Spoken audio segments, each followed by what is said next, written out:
Okay, we have lots of buzzwords we hear, and they come, as you saw, the enthusiasm drives them. So, what I've done here is to compile the number of articles that appear annually around more recent buzzwords. Cloud computing, for example, peaked at 54,000 articles per year in about 2011 and has been close to that level ever since. But not to be outdone, we have the Internet of Things, and it peaked at about 65,000 articles and isn't far from that. But far greater than that is cybersecurity, and it's at 136,000 articles per year. Maybe hit the peak, but probably not. But far beyond all of these is artificial intelligence and machine learning at 226,000 articles per year. So if you have nothing better to do with your time, you could attend an AI conference about 80% of the days of the year, and I guess learn a great deal. But here, we'll truncate into just a day or two, sort of a synopsis of what's happening. Now, this is having a significant impact on the semiconductor industry. If you look, for example, at the investment in domain-specific processors, and particularly the funding of fabless semiconductor startups, we had been in a period of significant decline in venture capital investment in fabless semiconductor companies as they invested more in software and social networking companies. Going back to the dot-com boom when we saw our last peak at around $2.5 billion of annual investment by venture capital, we came down in steps over that period of time, and we're in the period from 2013 to 2016, we were down below $400 million per year of investment. And then in the second half of 2017, a remarkable change occurred. That number increased dramatically. And for the year 2018, we hit a new record at something like $3 billion of venture capital investment. Well, even more amazing is the amount of first round investment. So this chart goes back to 2012, and it shows the first 3 rounds of venture capital. First round is presumably the riskiest. That's in the blue here, and you can see not very much invested over the last 6 years until the last 6 quarters, when it's been a very substantial investment. Now, lest those of you from Europe and the US celebrate too much, let me show you where the money is coming from. The lime green or yellow there is China. And you can see China here is essentially the US. It's California, actually. And so China, in the early rounds of funding, and remember, this is only the first 3 rounds, early rounds of funding is running about 6 times the level of US venture capital, which in turn is running more than double the next largest region of the world. Well, where's that money come from? We all know there is a government fund in China that put in $20 billion for investment, which largely was targeted at manufacturing. But very wisely, it was invested through venture capital so that people with a profit motive were making the decisions about how to invest it, and they had to put their own money in with it. So another 100 billion came in, about 120 billion over a 5-year period, an enormous investment in an industry that has less than $500 billion of annual revenue. And last year we heard disclosure of the next tranche, close to $50 billion from the government. I don't know the matching amount, but whatever it is, it's a substantially greater investment, and with a target articulated of becoming self-sufficient in semiconductors in China. Well, So now that more of this money in China is going into fabless semiconductor companies, it's worth looking at how many companies actually form. This is the history and number of Chinese fabless semiconductor companies, and this has a way of being inflated some. These are reported numbers, but it had plateaued around 500 and then suddenly jumped up the last couple of years. And we go through and do an audit of these and verify how many are real companies, how many are not so real, and we've verified over 1,000 or about 1,000 are in fact real companies. And if you go back to the period in 2006 and take a look at the average number of employees in these fabless startup companies, you can see that in 2006, the number of companies that had between 100 and 500 employees was less than 10%. 2016 or 15, that number is up to 43%. And the number that had more than 500 employees was less than 0.5%. Now that number is over 6%. So these companies are becoming larger and introducing products to compete in world markets. Now, artificial intelligence and machine learning take up the single biggest driver for all of these companies. If you look at the last 6 years and just analyze the venture investing for those first 3 rounds of funding, what you find is that it is predominantly for artificial intelligence or machine learning, about $1.8 billion, far ahead of the other categories of fabless startups. Well, you have to ask, why now? Artificial intelligence is not new. I showed this once before, and I guess people didn't realize the significance because this is a magazine in 1986. That's George Hallmeyer, who used to be head of the Defense Advanced Research Projects Agency. And the fact that most people didn't recognize me in the previous pictures just shows you how long ago it was that the big guys got into the game, as they say here, and Texas Instruments takes off. Heavyweights get into the act. Well, why then, if we had people promoting their AI technology, didn't it turn into a good business? And the answer is there just wasn't much big data to analyze. We didn't have an Internet of Things. We had very limited computing power and really needed to advance the algorithmic technology, but most of all, there was a lack of killer applications that could obviously make money. And one by one, these impediments have disappeared over this last period of time, over 25 years. And so today, we find ourselves with plenty of data, but the traditional von Neumann architectures are relatively inefficient at processing that data. And so, as we talk more and more about neuromorphic computing and look at problems like pattern recognition, we look more and more to the capabilities of humans and compare them to computers.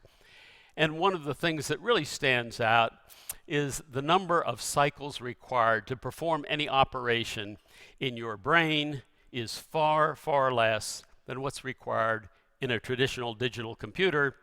So that carries through to a big disadvantage in power dissipation as well as performance. There are lots of variations in estimates, but at least by one estimate, a comparison of a digital computer versus a biological cell, when you get down to the energy per task, it may be as much as 8 orders of magnitude difference in terms of efficiency. That gives us a big opportunity and a long way to go. And now, if you look at those fabless startups, a very large percentage of them have embedded neural networks. Embedded neural networks have become a standard block in designs, and the differentiation for many of those chips is just the depth of those neural networks, how many hidden layers, and how sophisticated and power efficient you can make the learning process associated with your processor. Well, the AI and neural networks are already making their way into computing. 2017, more than 300 million smartphones shipped with some form of neural networks.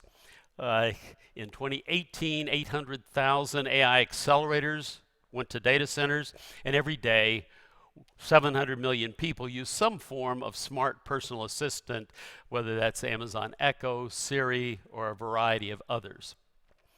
And it's not just startups doing this. Microsoft, for example, image processing for virtual reality and augmented reality with holographic resolution, very sophisticated processors.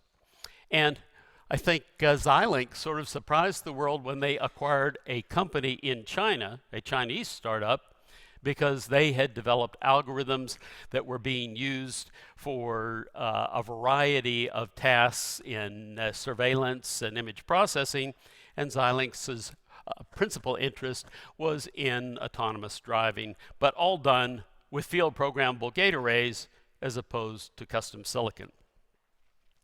Well, what other kinds of chips are being developed with all this money? There were 24 clearly identifiable fabless AI companies that received capital funding in 2018.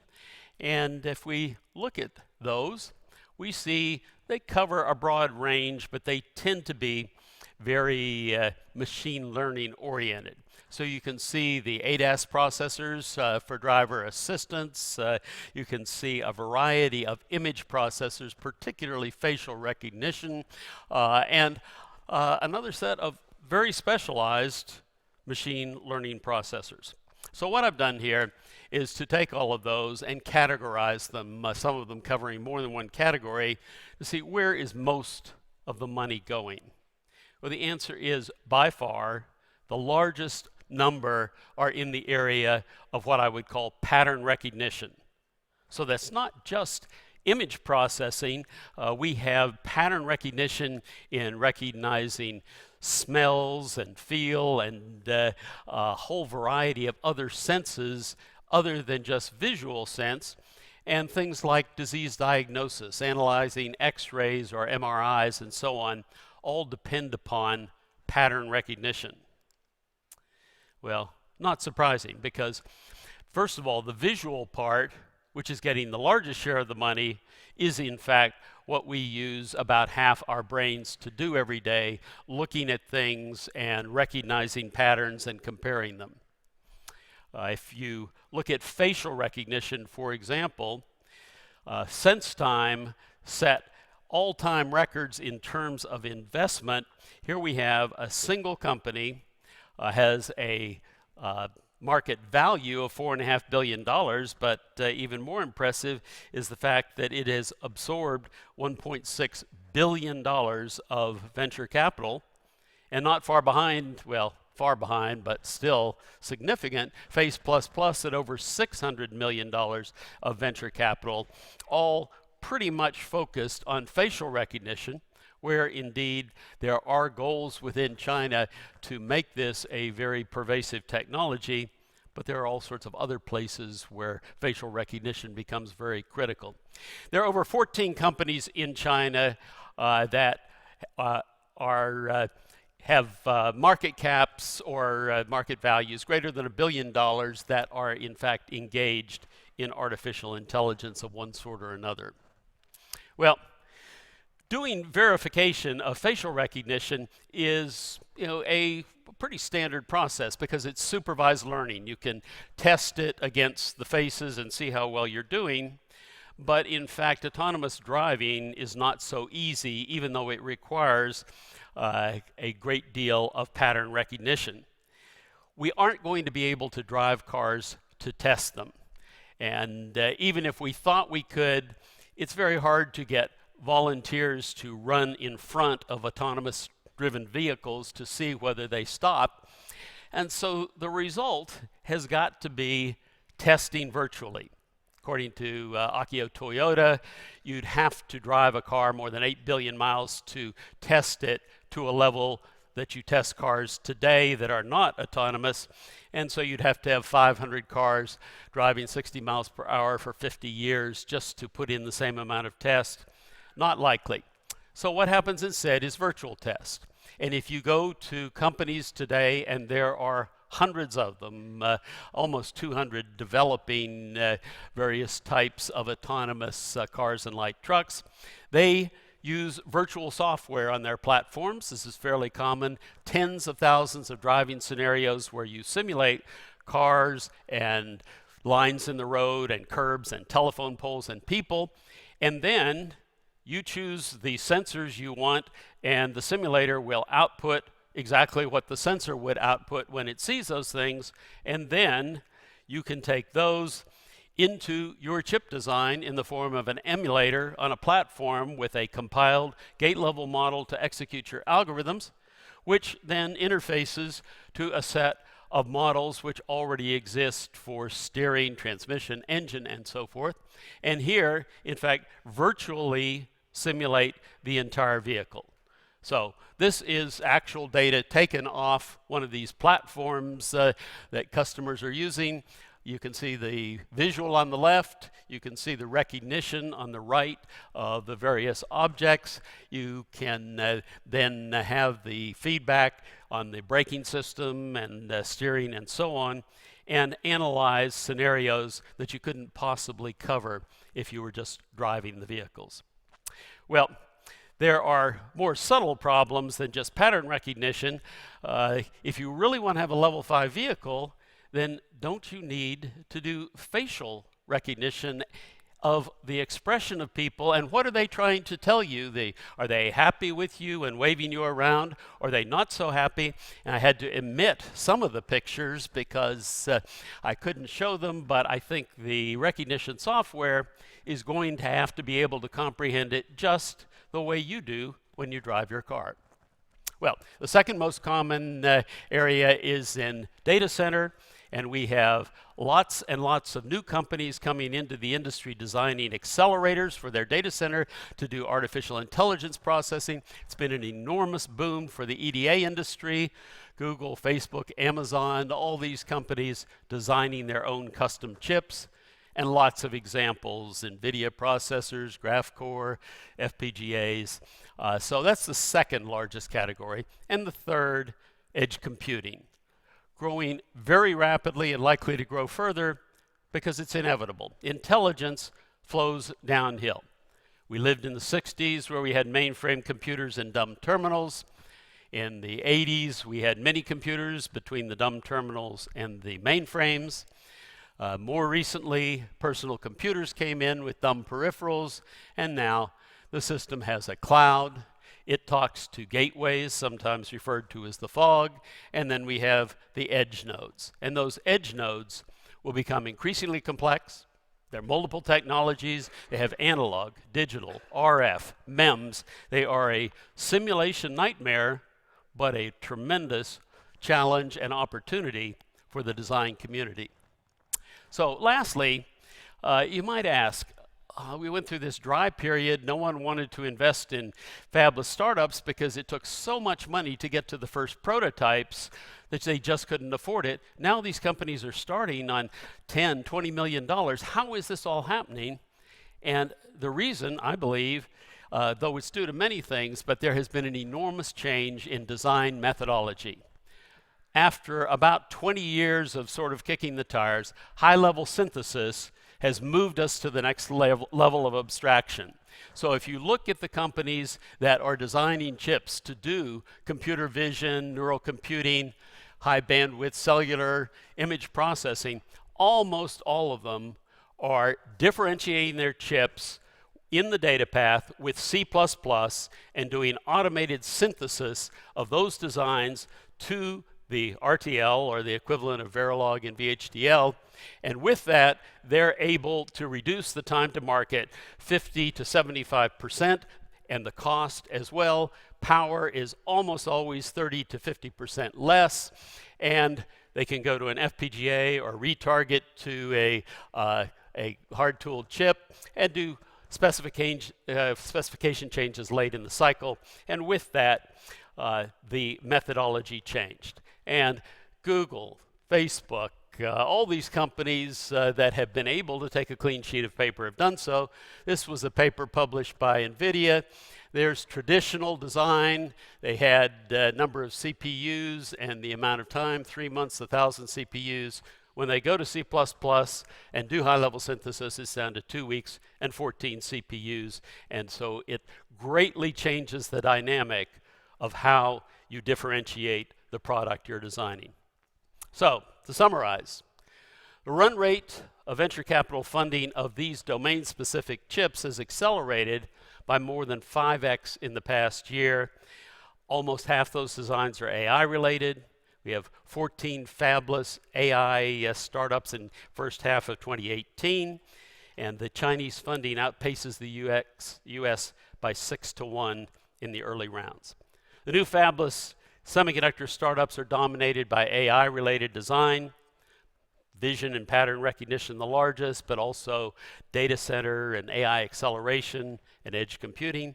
And lastly, the next generation of chip design technology is enabling new domain-specific competitors, partly due to the substantially reduced cost, power, and time to market that can now be achieved. Thank you.